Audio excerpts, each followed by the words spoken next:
누런니가 되는 근본적인 이유는 뭔가요? 추천해 주실 만한 치약이 있나요? 치과 장비로 비백받으면 바로 하얘지나요? 양치질 열심히 할수록 누래질 수가 있나요? 네, 맞습니다. 양치질 하시는 거 정말 조심하셔야 돼요. 칫솔질 열심히 하다가 오히려 더 누래질 수 있다는 게 사실인가요? 네, 맞습니다. 양치질 하시는 거 정말 조심하셔야 돼요. 우리 치아는 이제 제일 바깥쪽 층에 범낭질이라는 층이 있고, 그 층이 이제 투명하고 하얀 층이고, 그 아래로 상아질이라고 해서 불투명하고 노란 층이 있어요. 근데 치약에는 연마제 성분이 들어가 있고, 연마제가 발린 상태로 칫솔질을 너무 강하게 하게 되면 이 범낭질이라고 하는 부분이 마모가 일어나면서 이제 안쪽에 노란 부분이 드러나게 돼서 누런색으로 보이는 경우가 굉장히 많습니다. 그리고 특히 잇몸 쪽 주변으로 마모가 일어나면 그것을 치경부 마모증이라고 부르는데, 치아가 노래지는 것도 물론이고 시린 증상까지도 나타날 수 있습니다. 그러면 누런니가 되는 근본적인 이유는 뭔가요? 음식이나 나이도 관계 있나요?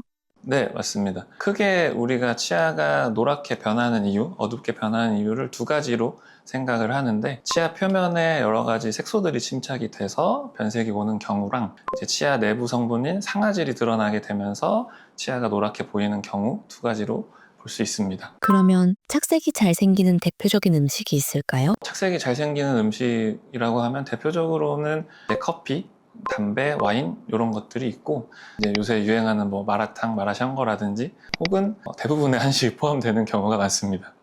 요즘 올리브영 미백 제품이 인기가 많은데 집에서 하는 자가 미백이 효과가 있나요?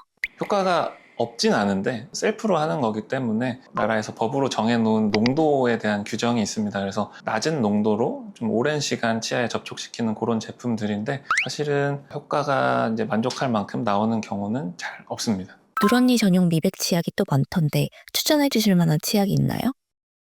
사실은 그런 치약들이 대부분 성분이 크게 다르지는 않아요. 그래서 특별한 제품을 추천해 드리진 않고요. 어떤 다른 관리가 더 중요하지, 치약을 통해서 밝은 치아를 얻는 거는 사실상 쉽지 않습니다. 치과 미백 시술이 효과적인 이유가 궁금해요.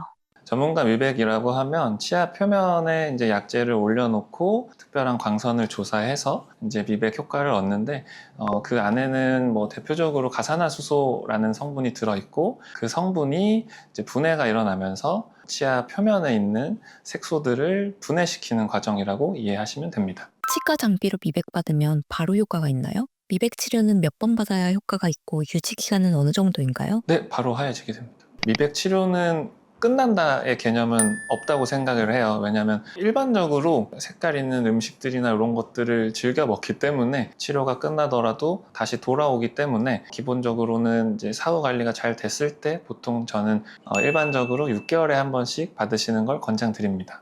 치아 미백을 너무 자주 하면 부작용이 있을까요? 사실 이 부분에 대한 것들은 학계에서도 이제 얘기가 많이 나오고 있는 부분인데, 올바른 방식으로 전문가의 관리 감독 하에 미백을 받으시면 반복적으로 시술을 받으시더라도 치아의 영구적인 손상이나 잇몸의 손상 등이 일어나진 않는 것으로 현재는 얘기가 나오고 있지만, 아무래도 과도하게 자주 받으시게 되면 뭐 잇몸이나 치아 표면이 거칠어지는 등 부작용에 대한 보고가 좀 있는 편입니다.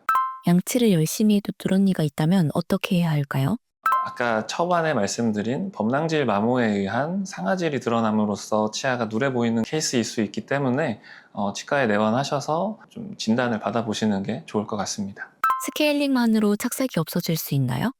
물론 스케일링으로 착색이 어느 정도 해결이 되는 경우도 있는데, 그런 경우는 치아 표면에 코팅 착색이라던가 이물질이 껴있는 경우에는 스케일링을 통해서 밝게 할 수 있지만, 일반적인 경우에는 치아 내면으로 이제 착색 요인들이 들어가기 때문에 스케일링만으로 해결이 가능한 경우가 흔하지는 않습니다.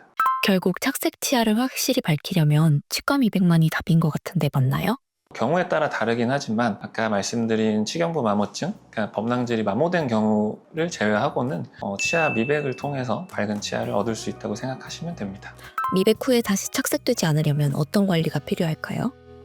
미백을 통해서 치아 표면을 밝게 만들어준 후에는 그 상태에서 색소 침착이 더 잘 일어나기 때문에 사후 관리, 처음 시술 받으시고 한 2, 3주 정도 최대한 이제 색소가 있는 뭐 음식들이나 커피나 담배 이런 것들을 피해 주시는 걸 권장을 드리고 치과에서 할 수 있는 부분은 치아 표면에 뭐 불소 코팅이나 이런 시술을 통해서 밝은 치아를 조금 더 오래 도움을 드리고 있습니다.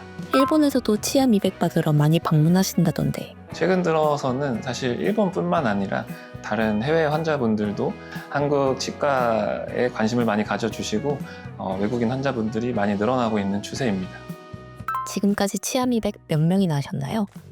저희가 지금까지 한 3,000 케이스 정도의 미백 시술을 진행을 하고 있고 아까 말씀드렸듯이 미백 시술이란 것이 한 번에 끝나는 게 아니기 때문에 주기적으로 내원해서 시술을 받으시는 분들이 많이 있습니다.